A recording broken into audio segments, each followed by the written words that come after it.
Le CSTB, c'est le Centre scientifique et technique du bâtiment. C'est un établissement public qui travaille sur la qualité des bâtiments et sur la recherche sur les bâtiments de demain.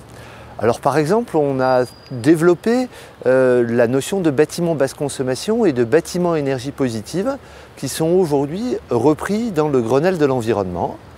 On a aussi développé les travaux sur la qualité de l'air intérieur et on a fait prendre conscience du fait que la qualité de l'air intérieur était un élément important sur le plan sanitaire. Nous sommes d'ailleurs devant la maison expérimentale où nous faisons des études et des recherches sur la qualité de l'air intérieur.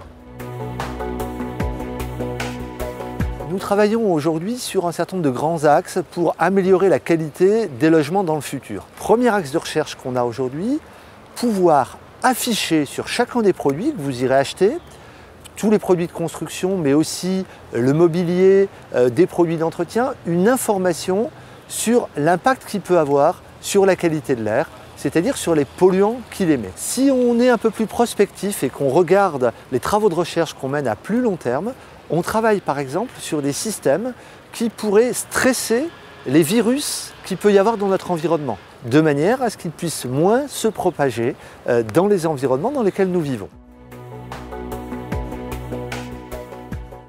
Nous menons de nombreuses recherches sur les bâtiments économes en énergie. Premièrement, arriver à des bâtiments basse consommation, et pour ça, il va falloir notamment avoir des bâtiments beaucoup mieux isolés. Jusqu'à présent, on utilisait typiquement à peu près 10 cm d'isolant, soit en polystyrène, soit en laine minérale, pour isoler les murs.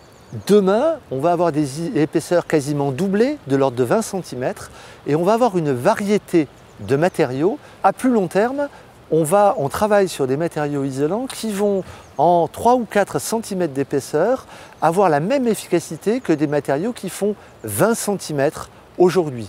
Et ça permettra de gagner du volume à l'intérieur des logements.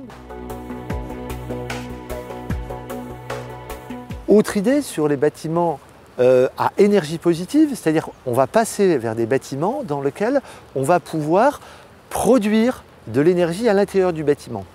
On travaille aujourd'hui sur des systèmes qui permettront d'utiliser l'électricité à l'intérieur du logement, également de la stocker sur place, de manière à pouvoir aller vers une maison plus autonome, moins dépendante du réseau.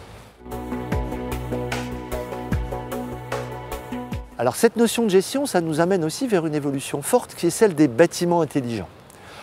Avec le développement de l'électronique, on va pouvoir aller plus loin que ce qu'on fait aujourd'hui.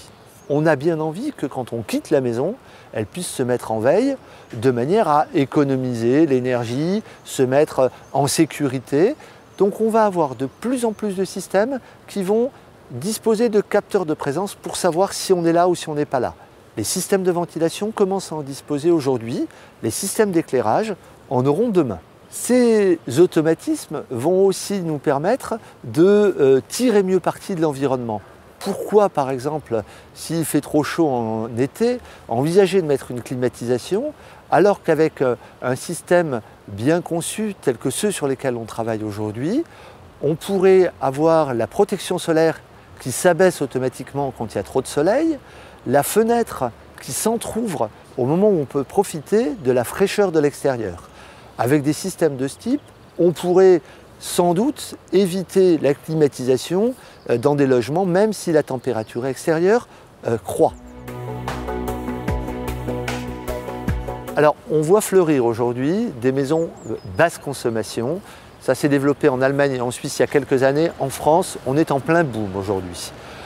Pour aller vers des bâtiments qui vont plus loin, ces bâtiments à énergie positive, ces bâtiments dans lesquels on va traiter l'air, ces bâtiments intelligents, il faudra 5 à 10 années de plus, mais c'est une continuité. Le trajet a commencé et on y va progressivement vers ces bâtiments. Et c'est probablement ça, un des objectifs pour demain, des maisons saines, confortables, respectueuses de l'environnement et faciles à vivre. Le secteur de la construction se mobilise pour, dans le cadre du Grenelle de l'environnement, aller vers ces bâtiments.